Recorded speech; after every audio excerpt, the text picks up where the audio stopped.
Voici maintenant 10 conseils pour l'achat de mobilier d'époque. Acheter des meubles d'époque est l'une des plus belles choses que vous pouvez faire pour meubler votre maison dans un style qui est tout à fait le vôtre. De plus, vous pouvez vous sentir très bien lorsque vous faites un achat de meubles d'époque, puisque vous le faites aussi pour votre planète. Alors voici le premier conseil. Faites des visites fréquentes.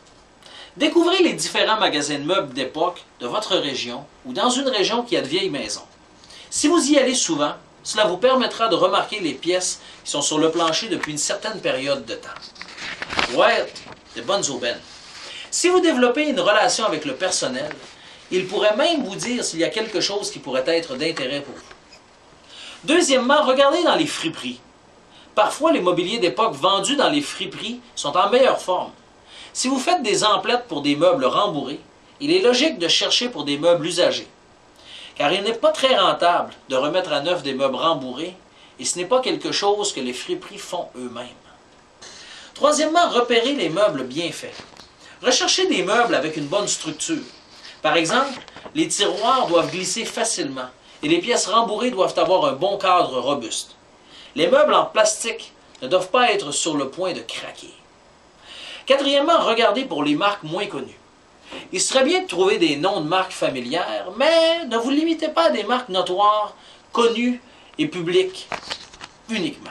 Vous pouvez rechercher d'autres fabricants, et ils peuvent être aussi moins chers, mais tout aussi bons. N'oubliez pas de chercher des meubles qui sont bien faits et bien construits à l'origine. Cinquièmement, regardez pour la qualité. Juste parce que c'est un vieux meuble ne signifie pas que la qualité est excellente. Évitez les meubles fabriqués avec des matériaux inférieurs et les contrefaçons. Chaque époque a fait sa part de bien et de mal. Les meubles d'époque ne font pas exception.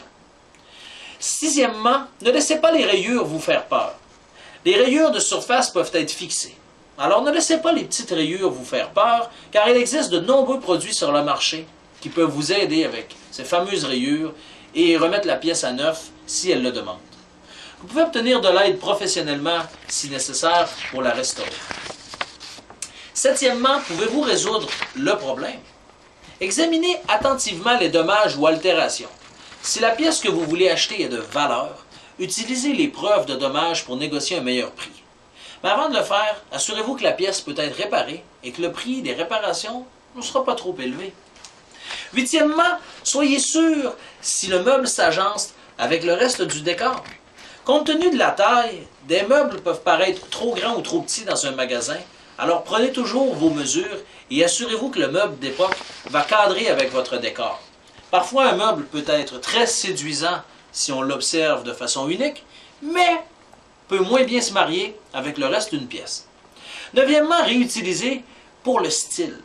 Voyez si vous pouvez réutiliser les meubles. Par exemple, utiliser une petite table de chevet dans des lieux inattendus, ce qui pourrait donner à une pièce son propre style. Dixièmement, mettez l'accent sur les meubles qui vont bien ensemble. Acheter un ensemble complet de meubles d'époque peut être coûteux. Si votre budget est limité, achetez des morceaux individuels lorsque le moment se présente. S'ils vont bien travailler ensemble, la patience pourra vous amener à monter une pièce très intéressante. C'est aussi le meilleur moyen d'acheter des nouveaux meubles de bonne qualité. Lors d'un achat de meubles, ne vous laissez pas embarquer dans des décisions hâtives qui peuvent vous faire dépenser beaucoup trop d'argent et avoir des remords de conscience lorsqu'un achat attendu est livré. Parce que dans ces situations, vous aurez trois choix. Soit vivre avec le tracas de retourner le meuble, soit devoir l'échanger ou d'apprendre à vivre avec, même si vous ne l'aimez pas vraiment. En d'autres termes, quand il s'agit de meubles, la patience est de mise. Et acheter avec votre impulsion peut faire des ravages sur votre santé mentale et votre portefeuille. Commencez par vous poser de bonnes questions et allez-y avec une vitesse sage et intelligente. Bon achat.